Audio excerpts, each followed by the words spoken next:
Amahoro kuri mwebwe mwese muteramanye na télévision Isanganiro turayikaze muri aya makuru mu kirundi twabateguriye ayo nayo tuyahera kuri zino ngingo nkuru ziyagize.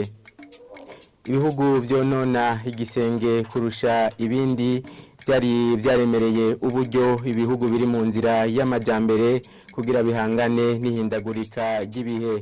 Avuye mu nama y'abakuru b'ibihugu igira 27 mu gihugu ca Egiputa, Evariste Ndayishimiye harongoye Burundi yavuze ko hagiye kwigwa ingene ubwo buryo bwoshika mu bihugu vyegwa. Mu gisata cy'ubworozi aborozi b'impene n'intama bahamagarirwa kwitabira ku bwinshi isekeza ryo kuzicandaga karanda kazo ryimirije bivugwa n'uburongoye ubugenduzi bw'amagara y'ibitungwa mu bushikiranganje bujejwe ubworozi. Mu kanya tuja muri donido ryano makuru.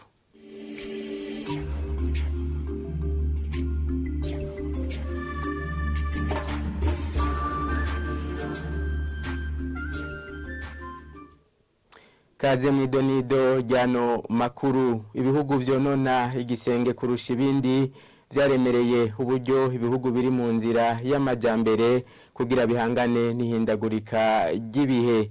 Vyashikirijwe n'umukuru w'igihugu ku muhingamo kuri uyu wa gatatu avuye mu gihugu ca Egiputa mu nama y'abakuru b'ibihugu igira 27 kwihindagurika ry'ibihe. Evariste Ndayishimiye hamenyesha ko hagiye kugwizwa amanama kugira higwe uko ubwo buryo bwoshikira muri ivyo bihugu. Twese twahanahanye ivyiyumviro hanyuma abononye ikirere kurusha abandi murazi nibagiye bafise amahinguriro akomeye cyane bafise ivyo none birere bakemera yuko nabo bagiye guterera ibihugu bitononye kuko murumva yuko twese bya ingaruka twazironkeye hamwe. Rero ivyo bihugu bikiri mu nzira y'amajambere navyo bikaba ari ugufatwa mu mugongo kugira ngo turabe uko twese hamwe two hangana n'ingaruka zihindagurika ry'ibihe ndetse rugashobora no guma dukingira isi n'ibidukikije.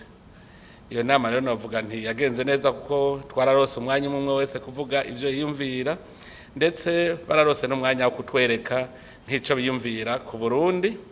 Tukaba twarabonye yuko hariho uburyo butari buke bugenewe muri ibihugu vy'aka karere no Burundi burimwo mbere tukaba iyo inama zizobandanya tuvugana ingene ubwo buryo bwo dushikira ko twarabonye yego nivyo Burundi n'agahugu gatoyi umenga ntaco kamaze kubidukikije mugabo kari mu karere karahara mu rugamba ntibacura nk'ubu twarabonye yuko aka karere karimwo ikiyaga ca Kivu, Ruzi Rusizi n'ikiyaga Tanganyika ara karere kamwe gahuza igihugu ca Zambia, Tanzania, Uburundi, u Rwanda n'igihugu ca Leta Iharanira Demokarasi ya Kongo.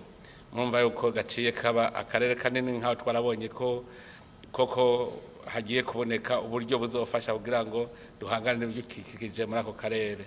Mukamusanzwe hari hasanzwe n'ubundi buryo bugenewe aka karere twavuga kati mu mugezi w'ikiyaga Victoria naho nyene hakaba hari hasanzwe hatekanije ibintu nk'ivyo. Rero inama zirabandanya kandi icigwa twe twahakuye nuko twasanze nko mu Burundi ntituriga neza ngo tumenye ingaruka zibidukikije. Ubiravye neza abantu barumva ngo we Burundi urambaye tugatera ibiti ugasanga umwaka uza duce dutera ibiti hamwe twatera ibiti nyene none bavyagiye vyerekana yuko abantu bo muri iyo micungararo ntavyo bakeneye ntavyo barumva neza. Rero nico gituma twosaba abarundi bose ico kibazo tugishire ku muzirikanyi twese. Turabandanya nano makuru igiturire hamwe n'ibikoresho bidakwiye mu kigo kijeje kugenzura ubuziranenge BBN ni bimwe mu bituma ibinyobwa bidakwije ibisabwa biteba gukurwa ku masoko. Ibi nivyashikirijwe na Kefa Nibizi arongoye umugambwe Kodebu agira icyashikiriza kuri uyu wa gatatu ku ngingo y'ubushikiranganje bw'intwaro yo hagati mu gihugu yo guhagarika hamwe mu mahinguriro akora imitobe. Nivyo twarumvise ko ubushikiranganji bw'intwaro hagati mu gihugu bwafashe ingingo yo guhagarika amahinguriro ahingura mitobe irimwo gingembre. Ubwa mbere twe twibaza yuko iyo ngingo yari gufatwa n'ubushikiranganji bw'ubudandaji ko bwo bushishikara ukurikirana cane ivyerekeye bene ayo mashirahamwe, ariko twabonye bifashwe n'ubundi bushikiranganji. Ica kabiri twibaza duti mbega ayo mashirahamwe yarinda ashika ngaho vyagenze gute, kandi hariho inzego zibijejwe zatiza gutanga uruhusha zikongera zigakurikirana buri gihe yuko ivyo amashirahamwe ariko arakorana cane cane ko amashirahamwe akora ibintu bija mu buzima bw'abantu, bishobora konona ubuzima bw'abantu, bariko babibujije hakiri kare kumbure bitarashika kure.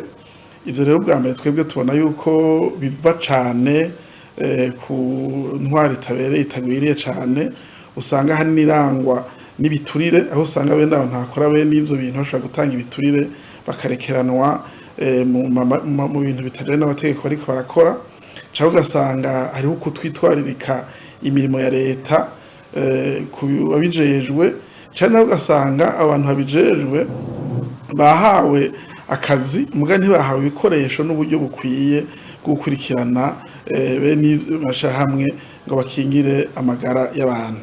Ku bwacu rero iyo habonetse yuko hari ibintu bikwiye bidakwije amategeko ko bihagarikwa kugira ngo amagara y'abantu akingigwe, ni ibintu bisanzwe n'ingingo isanzwe, ahubwo yofatwa mu gihe cyose bibonetse ko hari abantu bariko barakora ibintu bitajanye n'amategeko.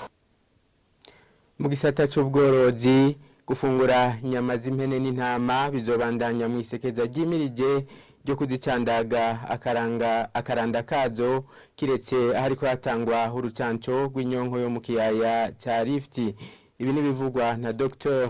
Gerard Niyonsaba arongoye ubugenduzi bw'amagara y'ibitungwa mu bushikiranganji bw'ubworozi. Atera kamo aborozi b'ivyo bitunga kwitabira ari benshi iryo sekeza. Ino nkuru tuyibaza Jean Pierre Misago. Kumenya ko igihe bazokorashana bazobandanya babaha kimwe mu bibazo by'abitavye iyo nama y'intara yo kumenyeshwa no kwitegurira isekeza ryo gucandaga karanda k'imene n'intama mu Rumonge n'ukumenya nimba muri ico gihe zizoba ziriko ziracandagwa bihereza akanyama kazo bazobandanya bakaronka. Kumenya ko igihe bazokorashana bazobandanya babaha canke bazohagaye. Kuri ico kibazo Dr. Gerard Niyonsaba ajejwe ubugenduzi bw'amagara y'ibitungwa mu bushikiranganji mu byo bujejwe harimwo ubworozi, yishura ko ataguhagarika kurimwo kiretse aho bariko baracandaga inyonko yo mu kiyaya ca Rift bisaba ko barindira imisi 21 igitungwa gicandazwe. Ibitungwa bazobandanya bavyihereza, nta guhagarika kuzobaho kiretse ahariko haracandagwa ingwara ya Rift Valley iva muri Kenya. Hari intara turiko turazicandagamo, intara zishika 6.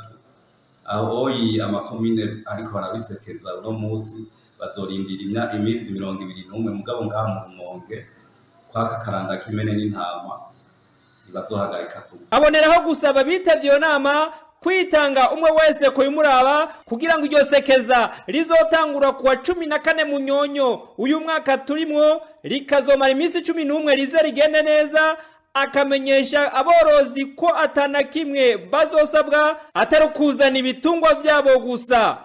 Ibitungwa birenga miliyoni 3 imene n'intama bifatiwe hamwe bimaze amezi 3 bivutse kuduga, nivyo birabwa n'ugo rucanco mu Burundi.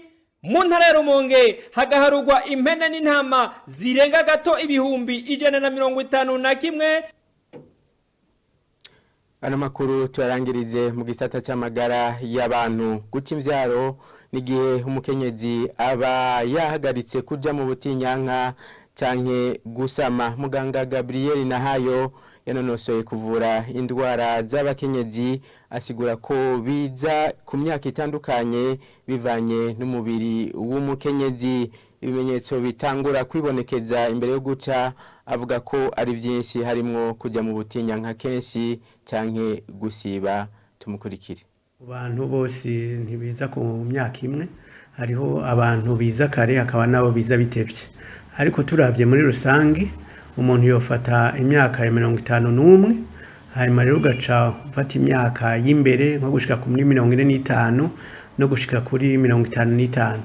Iyo niyo myaka isanzwe abantu bacirako, ariko hari nabo biza kare cyane ugasanga nko ku myaka 20 n'ingahe 22 28 30 biraje, hakaba nabo biza mbere batarubaka n'ingo zabo, kenshi bikagora no gutora, ariko ubu turafise uburyo bwo kubitora. Byatewe n'ibibitera hajya biza mu bihe bisanzwe, no kuvuga yuko imbuto ziwe ziba zaheze, iyo ziheze rero ntasubira kuja mu kwezi kandi ntabagishobora gusama. Ibice by'umubiri ntibisaza cyo kimwe.